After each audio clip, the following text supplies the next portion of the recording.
Welcome back नाज़रीन मुशाहिद हुसैन सईद साहब सां ॻाल्हि ॿोल जो सिलसिलो जारी आहे। डिफेंस कमेटी जा चेयरमैन सेनेट जा, उन सां ब्रेक खां पहिरीं असां कोई इंटरनेशनल मामलनि ते बि ॻाल्हि ॿोल कईसीं, कश्मीर वारे मामले ते बि ॻाल्हि ॿोल कईसीं, मौजूदा सियासी सूरत हाल ते बि ॻाल्हि ॿोल कईसीं।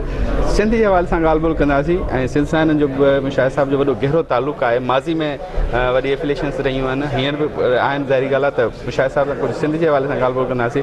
मुशाहिद साहब, सिंध के साथ काफ़ी आपकी अटैचमेंट भी रही है, आपने खुद भी जिक्र किया। मैं एक सवाल पूछूँ कि सिंध की आवाम हमेशा इस चीज़ का ना अभाम का पहले मैं आपको सिंध में आपकी अटैचमेंट बता दूं, क्या मेरी अटैचमेंट है सिंध जी बिल्कुल। जब भुट्टो साहब की फांसी हुई तो हमारा एक डेलीगेशन गया पंजाब से, लाहौर से, उसमें 5-6 लोग थे।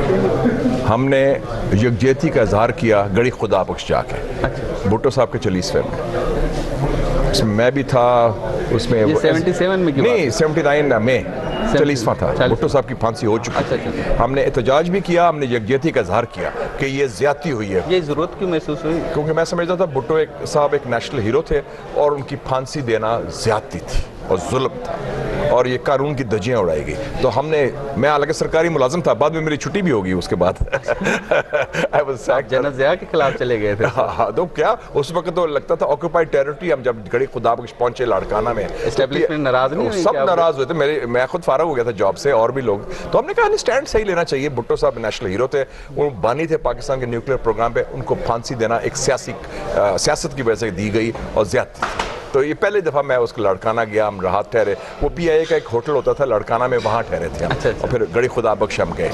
दूसरी दफ़ा मैं हुआ जब मैं मुस्लिम अखबार का एडिटर था। I was the youngest editor in Pakistan. तो सिंध में एजिटेशन शुरू हुई MRD की। तो मैंने ख्याल था मैं जाना चाहिए।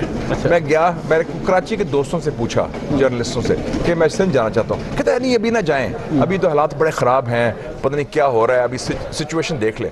मैंने कहा छोड़ो यार, हमारा ब्यूरो चीफ होता था मिस्टर चन्ना इन हैदराबाद। मैं क्या मैं आ रहा हूँ, मेरे साथ फोटोग्राफर था BK बंगश। मैंने कहा मैंने सिंध डायरी लिखनी है, टूर करना है। और GM सैयद से शुरू किया, वो सन में थे उनके साथ। फिर वो रसूल बख्श प्लेजो साहब के लोग थे, सैयद आलम शाह साहब हैदराबाद में, उनके साथ पल्ला खाया। और पहली दफ़ा सिंधी अवाम की एहसास महरूमियत के बारे में मुझे शर्फ हासिल है कि मैंने उजागर किया वो इशू। मैं हर जगह गया। अब्दुल हमीद जतोई साहब थे दादू में, उनके घर में रहा। फिर मैं उधर गया, नवा जतोई, वो मुर्सा जतोई अंडरग्राउंड था। जतोई का तो बड़ी इंटरेस्टिंग सिचुएशन थी। मुझे फौजियों ने कहा कि आप रात को अकेले ट्रैवल करते हैं, एक फोटोग्राफर होता है, एक रिपोर्टर होता है, वो तो डाकू राज है सिंध में, तो आपको कुछ पकड़ लेगा। मैं क्या मैं सैयद हूँ, डाकू जो है सैयदों का लिहाज करते हैं और सिंध में सैयदों का वाकई बड़ी इज्जत है। तो बड़ा मैंने एंजॉय किया। तो उस वक्त मुझे सिंधियों से और सिंधी धरती से मोहब्बत हो गई और जो मेहमान नवाजी थी, जो खलूस था, और वाकई वो सूफियों का है और सूफी के साथ सईदों का भी एहतराम भी बहुत ज़्यादा है। आपने बात की महरूमियों की, सिंध की महरूमियों पे आपने जिक्र किया है। सिंध तो मुसलसल महरूमियों का शिकार है। अभी भी अगर देखा जाए पीपल्स पार्टी की हुकूमत है, सिंध के अवाम अभी भी परेशान है। आपके ख्याल में क्या उनकी चॉइस गलत है? सिंध की अवाम की चॉइस चेंज करनी चाहिए या कोई और फॉल्ट है? मेरे ख्याल में जो जिसके लिए वो चॉइस करते हैं उनको अपनी तरजीहात तब्दील करनी चाहिए। चॉइस तो उनकी ठीक है, उन्होंने पीपल्स पार्टी को सपोर्ट कर दिया, क्योंकि अवाम की चॉइस है ना। कोई बंदूक लगा के तो नहीं चॉइस कर रहा कि किसको वोट दें। या तो फिर बाकी जमातें हैं, मुस्लिम लीग नून हो या PTI हो, वो सिंध में क्या काम कर रहे हैं सियासी। वैसे वजह क्या है? सिंध की अवाम या सिंध का नौजवान उस सतह पे नहीं पहुंच सका जो पंजाब का नौजवान पहुंच सका है। नौकरियों के मामले मेरे ख्याल में उनको मौके नहीं दिए जाते। मुझे याद है जब मैं पार्टी ऑर्गेनाइज कर रहा था, पाकिस्तान मुस्लिम लीग नून 1993-94 बेनज़ीर साहिबा की गवर्नमेंट थी, हम हिज़्ब इख्तिलाफ में थे। मियाँ साहब को हम लेके गए लाड़काना, हारियों के साथ ईद मनाई, हमने लोगों से बात की, इतना वेलकम मिला हमें। और जब वो इलेक्शन हुआ 1997 का, 35% ऑफ वोट हमें मिला नून को। तो इसका मतलब सिंध के अवाम स्पेस क्यों नहीं बना सकी वहाँ पे आपके ख्याल में? मेरे ख्याल में इसमें आपने बताया अभी 93 में इतना बड़ा क्रेडिट लिया, तो इसका मतलब सिंधी अवाम वेलकम करने को तैयार है। कोई अगर उनकी कोई बात सुने या उनकी कोई बात उजागर करे या उनके पास जाके मिले। मेरे ख्याल में वफाकी पार्टियों ने सिंध को भूल गए हैं, अफसोस से कहना पड़ता है, चाहे हमारी पार्टी हो, चाहे पीटीआई हो या और पार्टीज हो। पीटीआई ने तो ली है ना फिर भी सीटें इतनी सारी कराची से। हाँ, वो कराची से ली उन्होंने। तो पीएमएल का ज़्यादा फाल्ट है। मैं समझता हूँ कि इसमें हमारी कोताही है। मैं तस्लीम करता हूँ कि हमने वो तरजीबात, हालांकि हमारे दोस्त हैं उधर शाह मोहम्मद शाह साहब बड़े पुराने, जब वो MRD एजुटेशन थी तो ये खैरपुर नाथन शाह में लड़ रहे थे जनरल ज़िया के खिलाफ, अंडरग्राउंड थे, तो ये भी मजलूम सैयद थे उस वक्त। अच्छा मुशाहिद साहब, आप थोड़ी सी माजी की अगर बात की, थोड़ी सी मैं माजी के हवाले से एक सवाल आपसे करना चाहता हूँ कि मुशर्रफ साहब के साथ आपका ताल्लुक बड़ा गहरा, क्लोज जाती भी रहा। उस वक्त कालाबाग डैम की बात चलती होती थी, मैं उस तनाजुर में बात नहीं करूँगा, लेकिन उस डैम से मुतल्लिक काफ़ी सारे लीडरान ने अपने अपनी राय पेश की। जैसे अरबाब साहब कहते हैं, जतोई साहब कहते हैं कि हमने स्टैंड लिया कि हम मुखालफत कर रहे थे, स्टैंड ले, लेकिन बज़ाहिर जो अंदर की सूरत हाल है कि उन लीडरान ने मज़ाहमत नहीं की, हमायत की मुशर्रफ साहब की। क्या उनका बयान ये दुरुस्त है कि उन्होंने मज़ाहमत की थी, खड़े हो गए थे, ना बनाए मुशर्रफ साहब? मैं आपको एक्सपीरियंस देता हूँ। देखें जी, मुशर्रफ साहब ने कालाबाग डैम की जिम्मेदारी दी थी निसार मेमन साहब को। अच्छा। उन्होंने कमेटी भी बनवाई थी। उसमें उससे पहले जाता हूँ मियाँ साहब के दौर में। मियाँ साहब के दौर में मैं वजीर, ज़्यादा हाईलाइट मुशर्रफ के दौर में हुआ था, उधर भी हुआ था, लेकिन 1998 में आपको याद होगा कि जब मियाँ साहब ने तकरीर की न्यूक्लियर बम बनाने के बाद, तो उन्होंने कालाबाग डैम की भी बात की थी। उन्होंने मुझे भेजा गर्मियों में, बड़ी सख्त गर्मी थी, कि आप जाएं, पब्लिक ओपिनियन देखें सिंध में क्या है।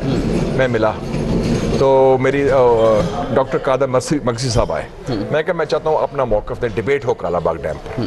कहता है मैं लेकिन एक बात है, आप मुझे डिबेट काट देंगे, आप बर्दाश्त नहीं करेंगे, मैंने पंजाब की तनकीद करनी है। मैं कहा पंजाब एक सूबा है, उसकी तनकीद कर लें, पाकिस्तान की तनकीद ना करें। कहना ठीक है। उन्होंने 1.5 घंटा इंटरव्यू दिया, मैंने सेंसर नहीं किया। जब मैं जाके मिला लोगों को, और सिंधी नेशनलिस्ट भी पार्टीज़ थी और पार्टीज़ भी थी, मैंने मियाँ साहब को रिपोर्ट दी।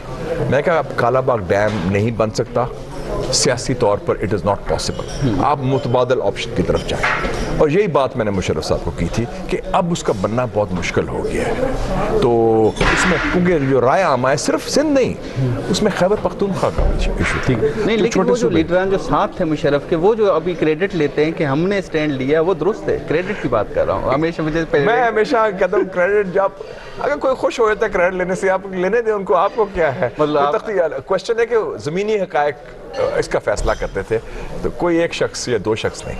सही। अच्छा मुशाहिद साहब, आखिर में कुछ थोड़े से एक दो सवाल करना चाहूँगा सिंध की सियासी सूरत हाल पे। आपने कहा कि नून लीग नहीं ले सकी, MQM का भी इत्तेहाद हुआ है।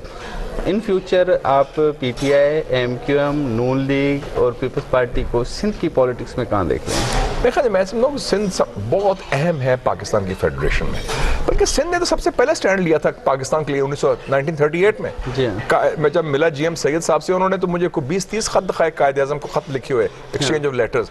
सिंध बहुत डेवलप्ड है। और मैं जब जाता था जामशोरों में लेक्चर देने, मज़हरुल हक सिद्दीकी साहब वाइस चांसलर थे, और वो मेहताब अकबर राशिदी साहिबा डायरेक्टर थी इंस्टीट्यूट ऑफ सिंधोलॉजी में। तो सिंध ने बाशूर देखा कि लेफ्ट की मूवमेंट के जाम साकी साहब जैसे लोग, इब्राहिम जोयो जैसे लोग, और ऐसे लोग, आबदा परवीन जैसे, जिसका मैं बड़ा मद्दा हूँ। तो सिंध में बड़ी डाइवर्सिटी है। ये डाइवर्सिटी पंजाब में नहीं आती। पंजाब में बस एक किस्म के लोग हैं, या वो इंडस्ट्रियलिस्ट है या फ्यूडल है। सिंध में बहुत हर किस्म के लोग, ज़्यादा वैरायटी है। तो सिंध में देखें जी, इसमें वफाकी पार्टीज़ का जुर्म है कि वो सिर्फ सियासत महदूद कर ली अपने बेस में, कि अपने सूबे में करें और पार्टी सीटें नंबर लें। जो भी जमात जिसकी सोच कौमी सोच है, उसको सब जाना चाहिए। और मेरे ख्याल में सिंध की ज़मीन सियासी तौर पे बहुत ज़रखेज़ है, वो रिसीव करेगी, जैसे मैंने कहा 94-95 में हमारे साथ हुआ। तो अब वक्त आ गया कि इस पर नेशनल पॉलिटिक्स, पॉलिटिकल पार्टीज़ करें, और सिंध के अंदर जेन्युइन कंपटीशन हो, और उसमें कंपटीशन में सिंधी अवाम जायज़ तरीके से मेरे ख्याल में इंसाफ की बुनियाद पर सही वोट देंगे इंशाअल्लाह। मुशाहिद साहब, आखिर में सवाल पूछना चाहता हूँ, उसके बाद हम क्लोजिंग करेंगे। आप डिफेंस कमेटी के चेयरमैन भी हैं, सेनेट की स्टैंडिंग कमेटी के। एक हमेशा वर्डिंग चलती रहती है, सियासी पार्टी हमेशा इस्टेब्लिशमेंट, ये वो, जबकि इस्टेब्लिशमेंट खुद स्टेटमेंट देती है कि हम पॉलिटिक्स में इन्वॉल्व नहीं है। तो बीइंग स्टैंडिंग कमेटी चेयरमैन, आप समझते हैं कि इस चीज़ को रोका कैसे जाए? अगर इस्टेब्लिशमेंट इन्वॉल्व नहीं है तो उसको क्यों शामिल किया जाता है, और आपकी कमेटी इसमें क्या किरदार अदा कर सकती है? देखें जी, इस्टेब्लिशमेंट की जो टर्म है वो मैंने बनाई थी जब मैं मुस्लिम अखबार का एडिटर था, जनरल ज़िया का दौर था। तो डायरेक्टली लिखने के बजाय मैंने कहा कि लिखा करें एस्टेब्लिशमेंट, और वो टर्म बड़ी पॉपुलर होगी उसके बाद, और शुरू मैंने की थी मुस्लिम वैसे अखबार लोगों को में। अभी समझ नहीं है एस्टेब्लिशमेंट है बेसिकली क्या है, वो तो वो एक ही समझते हैं पिंडी बस। हाँ वो वैसे तो एस्टेब्लिशमेंट तो वो और बड़ी होती है, बल्कि बड़ा मशहूर था। एक जोक है अमेरिका के बारे में कि डेविड रॉकफेलर था सबसे अमीर आदमी अमेरिका का, और वो चेस मैनहट्टन का चेयरमैन था। वो कहते हैं ये हेड है अमेरिकन एस्टेब्लिशमेंट का, और लोग कहते थे अगर वो सदर बन जाए तो उसके लिए डिमोशन होगी क्योंकि वो इतना बड़ा तो एस्टेब्लिशमेंट तो होती है, उसमें मीडिया बैरन्स भी होते हैं, बिजनेस बैरन्स भी होते हैं, उसमें जजेस भी होते हैं, उसमें एक कोई सिर्फ ये नहीं होता खाकी वर्दी वाले होते हैं। और हमारा सोच वो जरा वो उसका महदूद होगी। जिस दिन पाकिस्तान की सियासी जमात फैसला कर लें कि इस्लामाबाद का रास्ता बजरिया रावलपिंडी नहीं, वो बजरिया बैलेट बॉक्स है, और आपस में हम इतना नहीं लड़ेंगे कि हम किसी और की इमदाद करें दूसरों को निकालने के लिए, तो उस दिन एस्टेब्लिशमेंट का रोल खत्म हो जाएगा। और वो जो स्टेटमेंट दी जाती है बिला वजह या किसी वजह से, और वो मानते नहीं है, उन्होंने कहते भी हैं कि हम तो नहीं हम क्यों उनको जबरदस्ती मुलवस करते हैं?